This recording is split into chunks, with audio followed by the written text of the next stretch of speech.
તો બાળકો આપણે ચેપ્ટર નંબર 3માં ઓહમનો નિયમ ભણી ગયા હતા. ઓહમનો નિયમ લખું છું તો ઓહમનો નિયમ આવશે V બરાબર IR બરોબર. V બરાબર IR. હવે મતલબ એવો થયો કે R એ શું છે? અચળ છે. કોના માટે? આપેલા વાહક માટે. બરોબર ને? આપેલા વાહક માટે આપેલી પરિસ્થિતિમાં આપેલી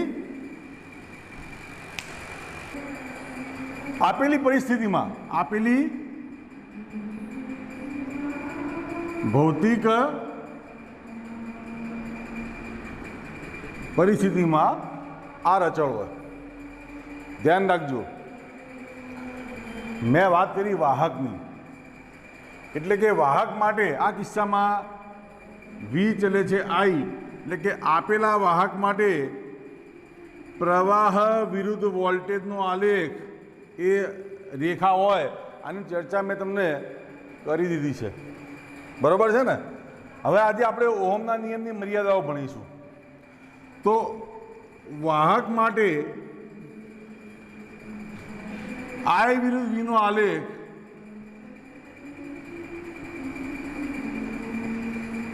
રેખીય હોય. બરોબર છે? ઓહમના નિયમની મર્યાદાઓ. કોના નિયમની મર્યાદાઓ? ઓહમના નિયમની.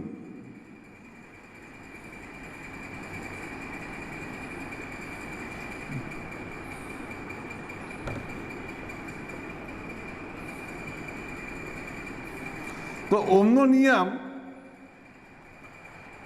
એ ફક્ત વાહકો માટે સાચો છે, અર્ધવાહકો માટે સાચો નથી. બરોબર ને? ઓહમનો નિયમ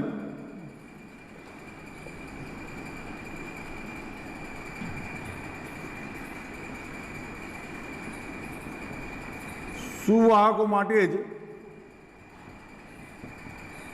સાચો છે. ઓહમનો નિયમ સુવાહકો માટે સાચો છે.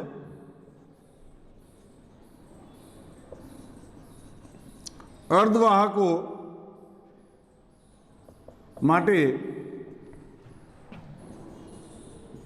ઓહમનો નિયમ રેખીય મળતો નથી. એટલે કે અર્ધવાહકો માટે ઓહમનો નિયમ આ રીતે મળે. તમે ભવિષ્યમાં ભણશો, પ્રવાહ વિરુદ્ધ વોલ્ટેજનો આલેખ હોય ને તો આ રીતે મળે. આમ બરોબર છે? આવું કેમ મળે છે? આની બધી ચર્ચા તમારા ધોરણ 12 સાયન્સના છેલ્લા ચેપ્ટરમાં આવે છે, અર્ધવાહકોના પાઠમાં. આપણે હાલ એના વિશે જાણકારી નથી મેળવવાની. પરંતુ અહીંયા આ જે 1/r છે, I વિરુદ્ધ V નો આલેખ, એટલે કે 1/r કેવું મળે? અચળ મળે. જ્યારે અહીંયા અચળ મળતો નથી, ઢાળ અચળ નથી, એટલા માટે. તો એનાથી શું થાય એ બધી ચર્ચા આપણે ભવિષ્યમાં કરીશું. હાલ પૂરતું યાદ રાખી લો કે અર્ધવાહકો માટે ઓહમનો નિયમ રેખીય મળતો નથી. ઉપરાંત ઓહમનો નિયમ એ આપેલી ભૌતિક પરિસ્થિતિ માટે જ સાચો છે. એનો મતલબ એવો થયો કે જો એક તાંબાનો ટુકડો લઉં હું અને એનું તાપમાન વધારું ને તો અવરોધ બદલાય. બરોબર છે? એ કેમ બદલાય? તો તમે સમજી લો કે ધાતુ છે, ધાતુની અંદર ઇલેક્ટ્રોન છે. કેવા છે? મુક્ત છે. ઓકે. તાપમાન વધારીએ ને તો ધાતુના જે ન્યુક્લિયસ છે, ધન વિદ્યુત ભારના કેન્દ્રો, તે શું કરે? વાઇબ્રેશન મારે. અને તાપમાન વધારતા એના વાઇબ્રેશનમાં, એટલે કે એના દોલનોમાં વધારો થતો જાય. અને એ દોલનોના વધારાના કારણે જે મુક્ત ઇલેક્ટ્રોન છે એ મુક્ત ઇલેક્ટ્રોનની અથડામણ વધતી જાય. આથી અવરોધ વધે. મુક્ત ઇલેક્ટ્રોન આરામથી જઈ શકે નહીં. ફોર એક્ઝામ્પલ વિચારો ને કે તમે કર્ફ્યુ પડ્યો હોય, હમણાં લોકડાઉન હતું તો હાઈવે કેવા હતા? ખાલી. અવરોધ ઓછો હતો. પણ જેવું લોકડાઉન ખુલ્યું, હાઈવે ભરાઈ ગયા ને, મતલબ તમે આરામથી વાહન ના ચલાવી શકો. તમારી જાતને તમે ઇલેક્ટ્રોન સમજો તો તમારો ઇલેક્ટ્રોન સરળતાથી વહન ના કરી શકે, અથડામણ થવાની સંભાવના રહે. એટલે કે અવરોધ વધી ગયો કહેવાય. અમને પડી ગઈ. ક્લિયર? તો અવરોધ એ અચળ રાશિ નથી, તાપમાન સાથે બદલાતી રાશિ છે.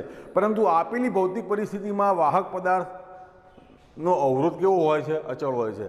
I વિરુદ્ધનો આલેખ હોય તો એનો ઢાળ 1/r મળે અને V વિરુદ્ધ I નો આલેખ હોય તો એનો ઢાળ R મળે. આ બધું મેં તમને આગલા લેક્ચર્સમાં સમજાવી દીધું છે. ક્લિયર? તો આ થઈ ગયા ઓહમના નિયમની મર્યાદાઓ. એકવાર જોઈ લો, બરોબર છે? એકવાર જોઈ લો.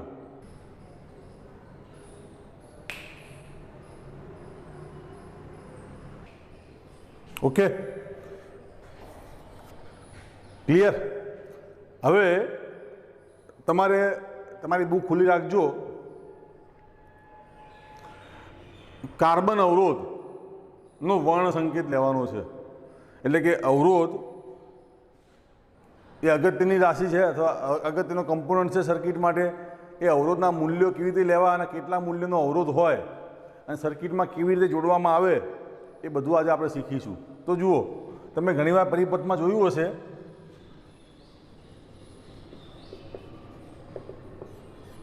કાર્બન અવરોધ એ આ રીતે હોય.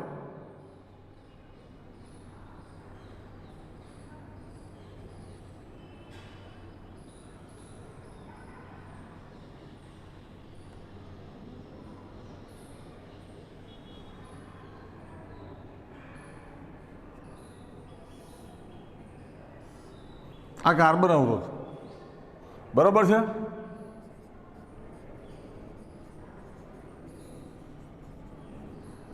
પરિપથમાં તમે જોશો ઘણીવાર. અને એની ઉપર 1 2 3 લીટી નજીક નજીક હોય અને જો ચોથી લીટી હોય તો દૂર હોય. ચોથી લીટી હોય તો દૂર હોય. તો આ જે લીટી છે એ અલગ અલગ રંગની હશે અને અલગ અલગ રંગની લીટીના પરથી તમે એ અવરોધનું મૂલ્ય નક્કી કરી શકો. ક્લિયર? આ ચોથી લીટી દૂર કેમ હોય? તો ચોથી લીટી દૂર હોવાનું કારણ એટલું જ કે અહીંયા 1 2 3 અને 4 ક્રમ નક્કી કરતા ફાવે. ચોથી લીટી દૂર છે એનો મતલબ કે ક્રમ તમારે અહીંથી લેવાનો છે 1 2 3 4. જો આવી રીતે હોત, આમ 1 2 3 4 આ રીતે હોત તો ક્રમ કયો લેવો? 1 2 3 4 લેવો કે ઊંધો ફેરવી દો તો પછી આ 1 2 3 4 થઈ જાય. એટલે ભૂલ ના પડે એટલા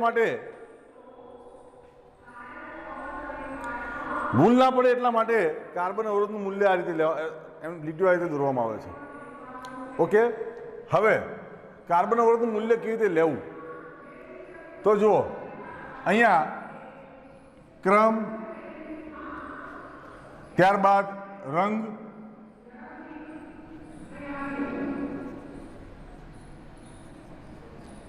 ક્રમ, ઘાત, બરોબર છે?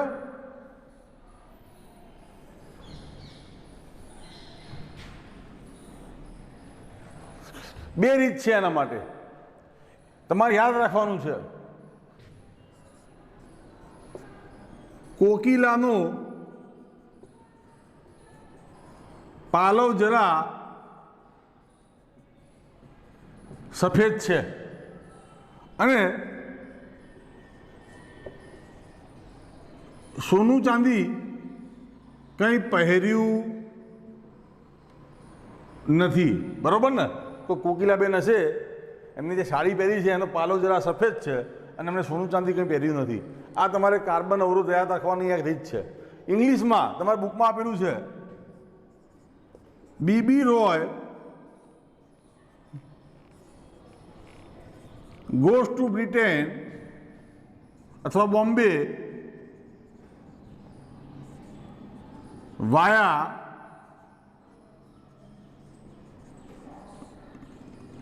ગેટવે. હવે આ ઇંગ્લિશમાં જે છે ને શબ્દો, એમાં જે તમારા કેપિટલ અક્ષર છે ને એ ધ્યાનમાં લેવાના છે. આ બધા કેપિટલ અક્ષર ધ્યાનમાં લેવાના છે. તો ચલો જોઈએ. બી ફોર બ્લેક એટલે કાળો, બી ફોર બ્રાઉન એટલે કે કથ્થાઈ,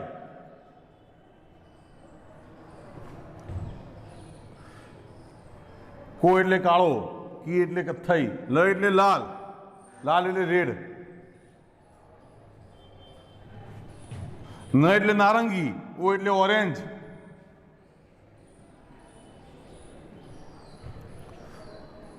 પ એટલે પીળો, વાય એટલે યલો, લ એટલે લીલો, જી એટલે ગ્રીન, વ એટલે વાદળી, બી એટલે બ્લુ,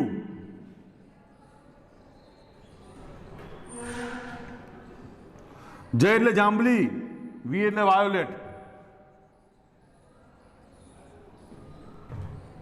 રા એટલે રાખોડી, જી એટલે ગ્રે, અને સફેદ તો વ્હાઈટ. બરોબર છે. હવે આમાં થોડું વિશેષ છે. સોનું એટલે કે ગોલ્ડન, ચાંદી એટલે સિલ્વર, અને કંઈ પહેર્યું નથી એટલે નો કલર. નો કલર, બરોબર ને. અહીંયા હું ઇંગ્લિશમાં લખી દઉં, black, brown, green, sorry red, orange, yellow, green, blue, violet, grey, white, golden, silver અને નો કલર. બરોબર છે. હવે અહીંયા આવશે ક્રમ. અહીંયા આવશે ક્રમ. ચલો ક્રમ 0 લખો. 0 પછી 1 2 3 4 5 6 7 8 9. બરોબર છે. ક્લિયર. 10 ની -1, 10 ની -2.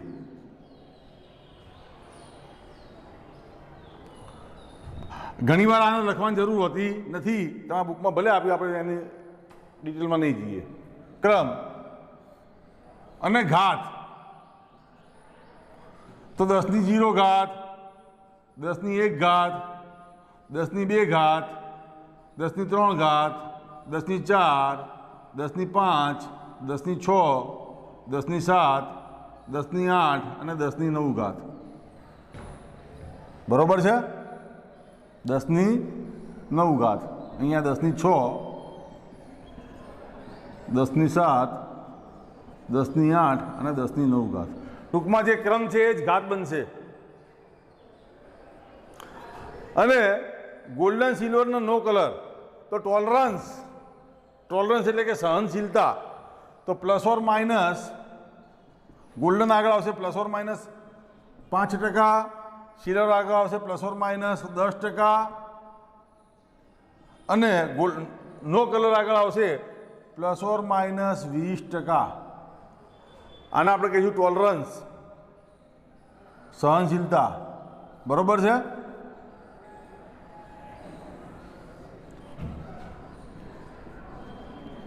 ટોલરન્સ, સહનશીલતા.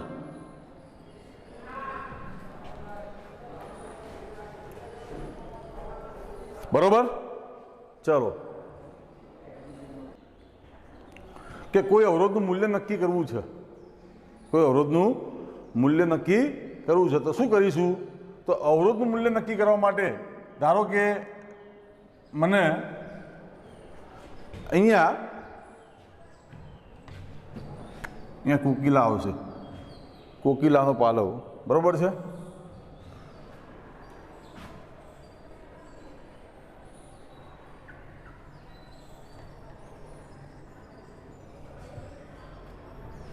ધારો કે આ છે લાલ કલર, આ છે વાદળી,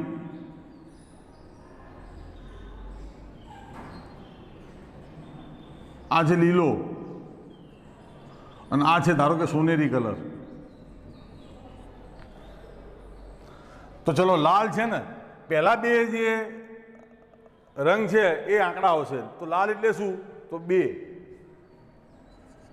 વાદળી એટલે શું? તો 6. બરોબર છે. 2 આંકડા. લીલો, તો લીલો એટલે એની ઘાત ગણવાની, એટલે કે ગુણ્યા 10 ની 5 घात, લીલો એટલે 10⁵ ઘાત। અને છેલ્લે છે સોનેરી કલર, તો સોનેરી કલર ગોલ્ડન, તો ±5%, એટલે કે આ અવરોધમાં કેટલી ભૂલ હોય, ±5% જેટલી સહનશક્તિ છે એની, એટલે કે આ અવરોધના મૂલ્યમાં આ મૂલ્યના એટલે કે 26 × 10⁵ 5% જેટલો વધઘટ થાય ત્યાં સુધી અવરોધ બળી જશે નહીં, બરોબર છે। તો આ થઈ ગયું એનું મૂલ્ય ઓમ, ક્લિયર। એ જ રીતે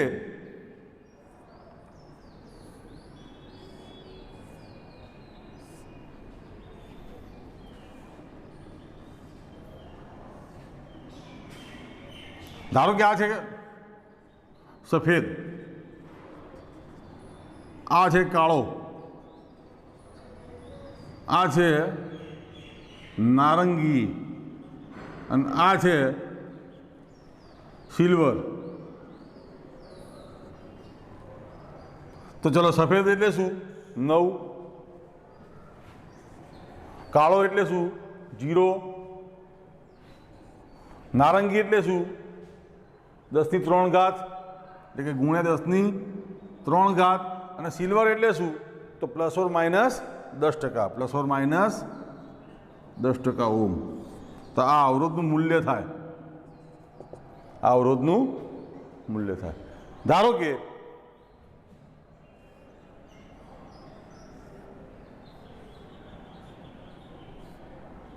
પ્રશ્ન આવો પૂછાય કે ભારતનો ઝંડો છે એને ઉપરથી નીચે, નીચેથી ઉપર પણ પૂછાય, ઉપરથી નીચે પણ પૂછાય। ચલો ઉપરથી નીચે, તો કેસરી સફેદ લીલો ભારતનો ઝંડો છે, તો કેસરી સફેદ અને લીલો, ચોથો કલર નથી, ધ્યાન રાખજો। આ કેસરી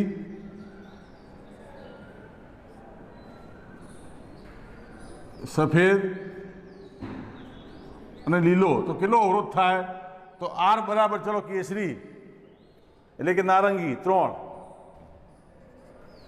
સફેદ તો 9 39, લીલો તો 10⁵ ઘાત 10 અને આપણે લખી દઈએ ઓમ, તો આ પડે ખોટું। ચોથો કલર નથી તો નો કલર ના આવશે, ±20%, આ લખવું પડે ને કે ખોટું પડે, ±20%। તો આ થઈ ગયો ભારતનો તિરંગો, ભારતનો તિરંગો ઉપરથી નીચે, નીચેથી ઉપર હોય તો શું થાય, તો લીલો પહેલા આવશે, સફેદ પછી આવશે, કેસરી છેલ્લો આવશે। તો ભારતનો તિરંગો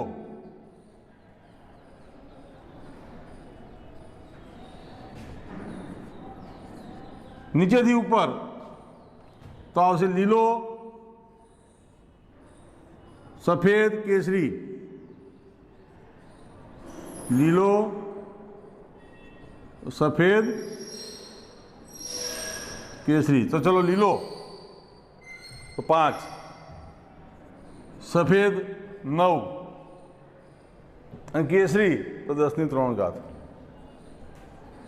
±20% નો કલરના તો ખરા જ, બરોબર છે, ±20% નો કલરના તો ખરા જ।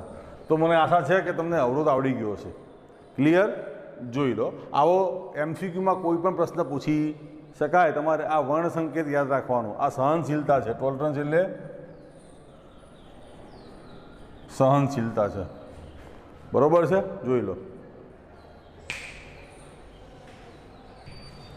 હવે નવો મુદ્દો છે, અને આ જે મુદ્દો છે એમાં ફક્ત તમારે સૂત્ર ભણવાનું છે, બરોબર છે, સૂત્ર જ ભણવાનું છે, બીજું કશું કરવાનું નથી, એ સાબિત કરવાનું નથી, બરોબર। અને આટલો મુદ્દો ભણાવીને હું તમને આજે વિરામ આપીશ, કારણ કે નેક્સ્ટ ટાઈમથી હું ચેપ્ટર 4 ચાલુ કરીશ, ક્લિયર। જોઈએ અવરોધકતાનું અથવા અવરોધકતા અને અવરોધનો તાપમાન પરનો આધાર। તો બંને માટે સૂત્ર એક જ આવશે, R બરાબર R0 1 plus alpha T minus T0, અને એ જ રીતે અવરોધકતાનું સૂત્ર આવશે રો બરાબર રો0 1 plus alpha T minus T0. જ્યારે દાખલા આવશે એટલે આ ઓટોમેટિક તમને આવડી જશે. જ્યાં આલ્ફા જે છે એ દ્રવ્યનું તાપમાન ગુણાંક છે, બરોબર છે, અને ટી એટલે કે તાપમાન,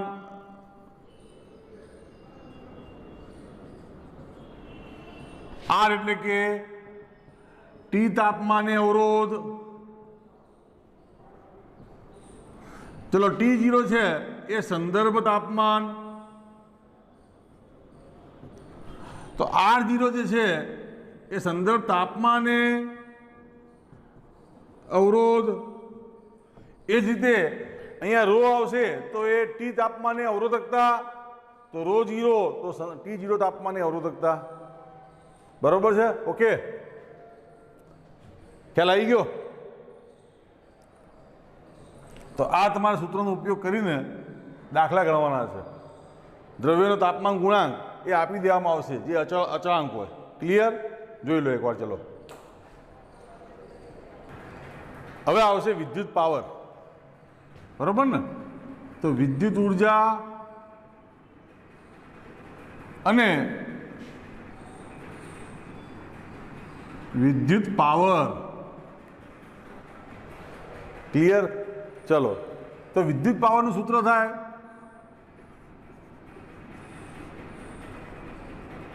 તો P બરાબર સૂત્ર આવશે V ગુણ્યા I.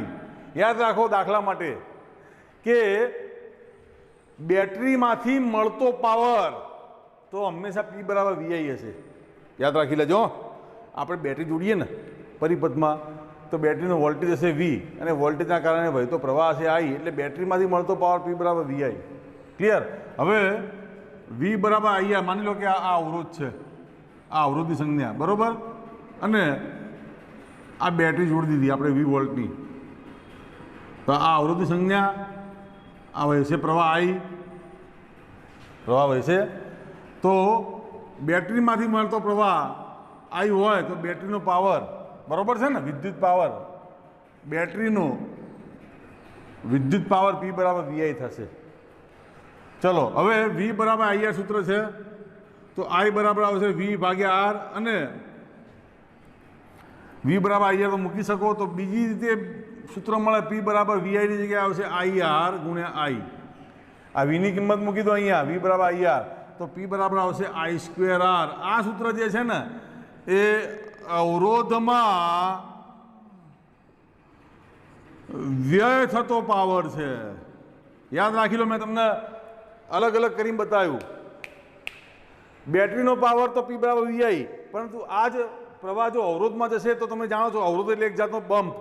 તમે વાહન લઈને જતા હો તો બમ્પ આવે એટલે બ્રેક મારવી પડે ને, તો તમારી ઉર્જા બગડે, તમારી જે ગતિ ઉર્જા હોય એમાં વ્યય થાય. એ જ રીતે અહીંયા ઇલેક્ટ્રોનની જે ઉર્જા હશે, વિદ્યુત ઉર્જા, એનો વ્યય થાય, અને આ ઉર્જાનો વ્યય હંમેશા ઉષ્મા ઉર્જા સ્વરૂપે થાય. યાદ રહી ગયું? તો અવરોધ આરમાં વ્યય થતો પાવર I²R હંમેશા ઉષ્મા ઉર્જા સ્વરૂપે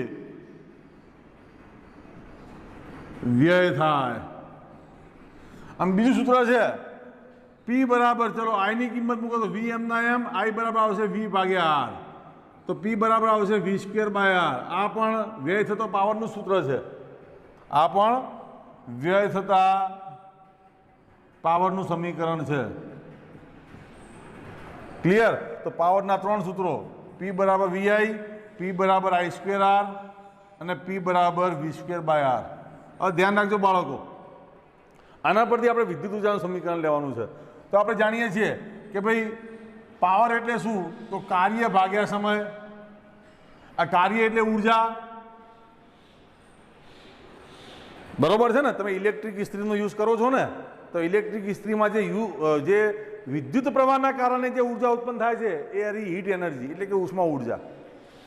બરોબર ને? પાવર એટલે કાર્ય ભાગ્યા સમય, કાર્ય એટલે કે ઉર્જા, તો P બરાબર આવશે ઉષ્મા ઉર્જા, ઉષ્મા ઉર્જા અને ભાગ્યા સમય, તો H બરાબર આવશે PT. આથી H બરાબર આવશે P ની જગ્યાએ મૂકી દેવાનું I²R અથવા V²/R મૂકી શકાય, કારણ કે ઉષ્મા ઉર્જા આવે ને ત્યારે હંમેશા અવરોધમાં ઉત્પન્ન થતી ઉષ્મા ઉર્જા આવે, આ ના મૂકી શકાય. ક્લિયર? તો H બરાબર P, H બરાબર P ની જગ્યાએ આવશે I²RT. આ ઉષ્મા ઉર્જાનું સમીકરણ છે, બરાબર. અથવા તો H બરાબર આવશે V²/RT. H બરાબર છે V²/RT. ઓકે, જોઈ લો. ઓકે, તો આજે મેં તમને જે મુદ્દા શીખવાડ્યા એની પછી હવે આપણે અવરોધોના શ્રેણી અને સમાંતર જોડાણો જોઈશું. ક્લિયર? Thank you.